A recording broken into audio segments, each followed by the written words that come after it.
Haunted by my children.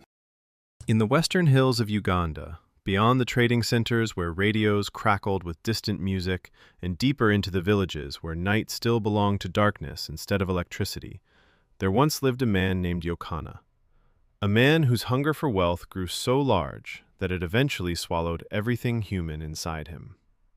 People who knew him as a young man used to speak of how hard-working he was, how he could wake before the roosters and return from the fields long after sunset, with mud on his legs and determination burning in his eyes.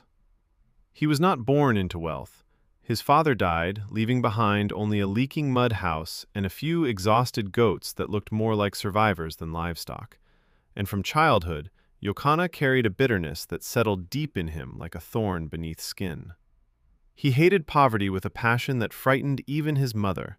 Whenever rain leaked through the roof and soaked his sleeping mat, he would sit awake, trembling with anger, while other children laughed and slept through storms. And he would to himself, "One day I will have so much money that even suffering will fear me." At first, people admired that ambition because poverty is cruel, and in villages where children go to sleep listening to their parents worry about food, a person who dreams of escape is often respected.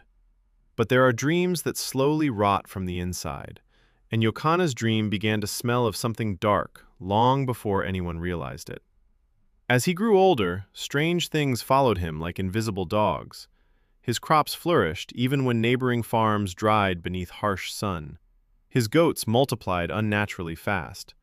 Money began appearing in his hands without explanation, and though he never openly displayed wealth, people noticed that he no longer struggled the way others did.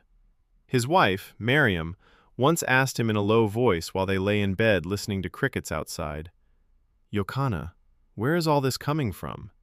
And he turned toward her slowly, the moonlight catching only half his face as he replied, "Would you rather I stayed poor forever?" She felt cold hearing those words because they did not sound defensive, they sounded warning.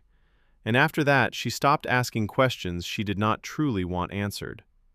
But the village noticed more than wealth. They noticed children disappearing. Not many at first.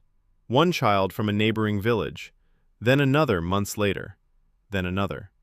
Sometimes the bodies were found near swamps or forests, twisted in ways that made grown men look away, and other times they were never found at all. Fear spread carefully through the communities like smoke beneath a door, slow and suffocating. Mothers stopped letting children walk alone after sunset,